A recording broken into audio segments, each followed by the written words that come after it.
The Holy Gospel of our Lord Jesus Christ according to Mark. Glory to you, Lord Christ. The apostles gathered around Jesus and told him all that they had done and taught. He said to them, "Come away to a deserted place all by yourselves and rest a while." For many were coming and going, and they had no leisure even to eat. And they went away in the boat to a deserted place by themselves. Now many saw them going and recognized them, and they hurried there on foot from all the towns and arrived ahead of them. As he went ashore, he saw a great crowd, and he had compassion for them, because they were like sheep without a shepherd. And he began to teach them many things. When they had crossed over, they came to land at Gennesaret and moored the boat. When they got out of the boat, people at once recognized him and rushed about that whole region and began to bring the sick on mats to wherever they heard he was. And wherever he went, into villages or cities or farms, they laid the sick in the marketplaces and begged him that they might touch even the fringe of his cloak. And all who touched it were healed. The Gospel of the Lord. Praise to you, Lord Christ. Good morning. Good to see you all again. 2 weeks ago, when I was in the aisles like this, you may remember, some of you were here, maybe a quarter of you were here 2 weeks ago, and the gospel that day was the gospel of Jesus being rejected in his old hometown. He was getting all kinds of notoriety everywhere, but not in Nazareth of Galilee. No. He couldn't get a whiff of anything there. They turned their backs on him, rejected him, and he could do nothing.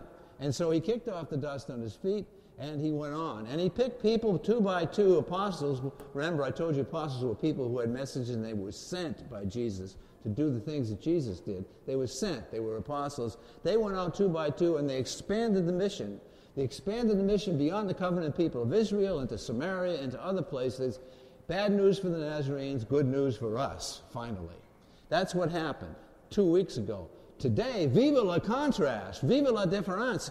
Here we are. Now, Jesus is not being rejected anywhere. In fact, they're chasing him all over the countryside. We're in the northern part of Galilee, the mountain part of Galilee, desert, mountains, sea, everything up there. And they're doing this ministry up there, and they're going even ahead of where they know he's going to be to get there to touch his cloak even. This is a total contrast to 2 weeks ago, total contrast. And Jesus is approached by these people. The people who he sent out 2 by 2 are dead tired. Now they knew about Jesus firsthand because they were doing the things that he was doing. People were approaching him the same way. They were grabbing his garments. These people, the 2 by 2s, were exhausted, wiped out. Time for a break. Pepsi break. Oh, let's go out and have a Pepsi. So we go off to the desert place by ourselves, Jesus says, and we'll take a break. Because Jesus himself is exhausted, power coming out of him, people grabbing his garments, no rest at all. The people come, and Jesus, not seeing this as an intrusion on his privacy and his personal being, sees this as an opportunity to love someone and to do a compassionate act. And he says, I'm doing this because I have compassion on these people. Look at them. I mean, they're hungry for what I have. They're hungry for healing. They're hungry for teaching. They're hungry to know about the soul. They're hungry to know about wholeness, body, mind, and spirit. I have compassion on them because they're like sheep without a shepherd. That's a metaphor that Israel used with God's relationship with Israel earlier, in the earlier times after the Exodus and so forth. God was the shepherd of his people, and is that a beautiful sound or not? In a church, in this day and age, a beautiful sound. A beautiful sound. Bring it on. Anyways, there we were out in the desert, and Jesus is healing, and he's dead tired, dog tired, and the power is going out of him. Everybody's astounded, and the disciples want to know, well, maybe we need something to eat. And so this is not in this gospel, but it is following directly. Jesus feeds 5,000 people out in this wilderness area. And he says there, I'm having compassion on them because they need something to eat. The people who are being healed, I'm healing them. I'm having compassion on them because they are sheep without a shepherd. Then there's a demoniac that comes up next. All kinds of evil demons got a hold of him. Jesus says, I'm having compassion on this person because he's controlled by demons, and he heals this person. But all three, are you getting the message? I have compassion on them. Compassion, compassion, compassion. The heart and soul of who we are. Compassion. The year was 1964. The place was St. Louis, Missouri. The time was July and August. It was Marcia and I had just finished in Chicago the first year of seminary of 3 years. We had no money. We had just come out of college and gone to seminary and gone through it. In those days, if you were 3 years in seminary full-time, you were not allowed to work or make a dime. So Marcia taught school in Evanston, Illinois for 3 years, and that's how we got through that. But after the first year, I had to take, for the summer, I had to take what is known as CPE, which means Clinical Pastoral Education. You have to go with a certified person who is a trainer of people who are going mostly into the ministry of hospital chaplaincy, and you're trained as a hospital chaplain. Now, that trains you not only as a hospital chaplain, it trains you as a person, of course, who's going into, like I was. I wasn't going into the hospital. I was going into parish ministry, but it trains you for parish ministry because a lot of parish ministry, guess what, is hospital work. Makes sense. But to that, this is tough stuff. Clinical pastoral education. And you don't get paid for it. You give yourself to it and receive in terms of experience. So there I was where we were in Chicago, nothing to eat, no money. Marcia's talking to her parents who live in St. Louis because she was born and raised in St. Louis, and they said, look, why don't you, if you have no money and you have no way to get food and stuff, why don't you come down here, stay here, we'll give you free food and board, and Ray can go to a place here. Surely they have a trainer here in St. Louis. Oh, that sounds like a great idea. Thank you very much. We'll plan on that. So I started the research, St. Louis, Missouri, in hospital chaplaincy and for CPE directors. They had one. I got it. So I signed up for the summer, got our act together. We went down there. I decided to go there the 2 days before the education began just to see what was going on. So I got there. Guess what? My whole life changed. My whole life changed. I found myself in a world I knew absolutely nothing about, and I found myself a minority in the majority population. I was the minority, and I found myself in a ghetto hospital in St. Louis, Missouri, where there were no white people except for me and 2 others who were in the program out of 15. 500-bed poverty hospital. It was actually a black hospital. In those days, this is 1964, St. Louis, Missouri. It was hospital number 2, but that's where they took black people always, and it was hospital 1 was for white people. I didn't know any of this, of course. I didn't know any of what I was getting into. I knew nothing till I walked in the door. 500-bed hospital, everybody, nurses, there were no resident physicians, of course, in a poverty hospital. None. No surgeons, no nothing. So there I was in this situation I knew nothing about, a new world, changed my whole life, the way I looked at life. I found out firsthand about discrimination, about injustice, about hope, about faith, and about the ministry that I was about to come in, because little did I know that this was actually going to train me for where I was going for the rest of 40 years. So this is the way it went, just a quick thing. Early in the morning, 5 o'clock, get in the car, go downtown, get to the hospital, eat with the nurses before surgery, because this was a teaching hospital, big amphitheater. They brought in surgeons, white surgeons from the Veterans Administration. They rotated them in, did the surgeries, mostly arrogant white people, by the way, I must say, honestly. One of them opened up someone for a heart problem and actually did a mock baptism because he knew that we were there watching. We had the chance to interview him afterwards, and that was an interesting interview afterwards, after the surgery. Anyway, this is a normal procedure for this. After the surgery, you go out and have lunch, then you go into sensitivity training, which is actually, how can you be so stupid about the way you approach this person who was dying in a bed?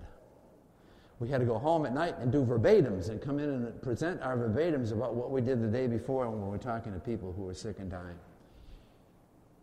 I hadn't been called a fool or a weirdo and not like that before in my life. So I had to get over that after the first week. Everybody got this. You go in and give you verbatims and they say, boy, that was stupid. Why would you say that to someone who's in crisis? Very hurtful for us, but very helpful about what was going on because it trains you from then on. Then afterwards you have lunch, and then you go, for the first 2 weeks we were trained as orderlies. We couldn't go near anybody pastorally in the hospital until we had orderly training. We knew what an orderly was and what an orderly does, and used to the hospital and so forth. Then were given, after the third week, we were given gray jackets that said chaplain's office on it. And we were permitted to start going with people and talking with people in our wards. And of course, they gave wards out, and of course, I got the terminal ward. I didn't put my hand up fast enough for the OB ward or anything like that. So there I was, and this, of course, no air conditioning in St. Louis, Missouri in July and August in this hospital, no. The only air conditioning we had was autopsy room. Thank goodness that. We had to watch autopsies, too. That was one of the toughest things. So here I am. You're getting a little sense of what's going on. The person who was the trainer, the only trainer in all of the St. Louis Metropolitan District, was a man about this high, a black man named the Reverend Guy D. Outlaw, Jr. He was small of stature, but powerful of spirit. He was my mentor for 40 years in the spirit after this adventure. And there I was, and he was not only the chaplain in the hospital, he was not only the only one in St. Louis who could do this training, he was also the administrator of the whole hospital. And there was a nursing hospital next door, a nursing school next door, and there was a free clinic next door to that was going on. He was in charge of the whole thing, in addition to training us seminarians about pastoral work. So it was a wonderful summer, and we had a wonderful time, and we had some important things happen to us, but two key things I want to break that happened to me that were at the crux of my ministry for 40 years. First of all, during this training, every one of us had to be in the emergency room at night for a weekend. That was a real experience, too. And there were no resident people, physicians, so the nurses were the physicians, and then we were the assistants to the nurses. This was very interesting. Anyways, I took this night, one night, a Friday night, and I thought to myself, after this, I'd been there for about a month. After this, I think I'll go up to sneak up after I get off of work in the emergency room. I'll sneak upstairs and see how people in my ward were doing. So I went up, still of night, 11 o'clock at night. Nobody, a couple of nurses on duty and so forth. I peeked into the ward. I couldn't believe my eyes. There in the ward was the Reverend Guy D. Outlaw, sitting with people, praying with people, prayer groups going on. There he was. The man was in charge of administrating the whole hospital. He was there at 5 o'clock in the morning for us to eat and go do surgery. He taught us about sensitivity training. He took us into the wards in the afternoon, did the other. And there he was around midnight praying with people. I said, Jesus. That's what I was seeing. I was seeing Jesus. He had compassion on them because they were ill.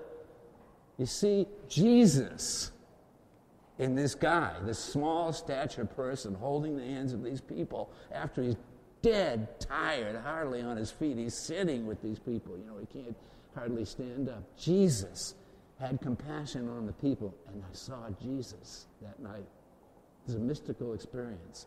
Second experience, a couple of weeks later, during the situation that I was in, I looked down at my hand after lunch, and one of my fingers was swelling like crazy.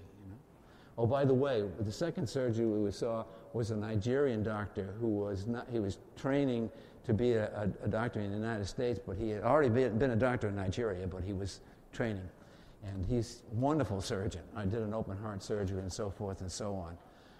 So we saw him a couple of times. Well, this one day I said to Reverend Outlaw, I said, I have something wrong with my finger. He looked, he said, why don't you leave and go over to the clinic? They'll take care, someone will see you over there and help you take care of that. And he says, just leave, don't try to come back because you're going to be over there a long time. Just go over there and wait. You're going to have to wait in line, but somebody will see you. So I did. I went over there. It was a 3-hour line. I stood in the line for 3 hours learning all this stuff. Went there. Nurse points to the room. Somebody will see you in there. So I walked in there. Guess who? The Nigerian surgeon. He'd been there at 5 o'clock in the morning. He's gone through all these things. He had surgery all day. And here he was looking at my sore finger. Dead tired, eyes blurry. Jesus. I could see Jesus in this slight, frail black man who was a surgeon who had been up all day and all night, and there he was taking care of my finger, because he was the only one. Compassion is the word. Compassion is the heart and soul of Christian identity. We're about to make a new Christian here today. We're about to, through water and the Holy Spirit, to give a person a new identity that he doesn't even have right now. We'll go through water and the Spirit, give him an identity. Part of that identity, and a major part, is compassion, the practice of compassion. We're in a culture that denigrates compassion. It's macho. It's outside, not inside. It's, aren't I great? Thump, thump, thump. It's rush and hit and be unmerciful. Here, the merciful love of God, compassion. This is what calls us and makes us different. We're not better than anybody else as Christians. We're different. There's no compassion, neglect in this Christian community, the Jesus community. There's no compassion, neglect at any time. We don't get fatigued about compassion, as some of the press would like to say, oh, they're having compassion fatigue. We don't do that in the body of Christ. We don't do that in the Jesus movement. We are agents of compassion. We are members of Jesus' body. We're brothers and sisters in the faith in Jesus. We're agents of compassion. And lastly, this.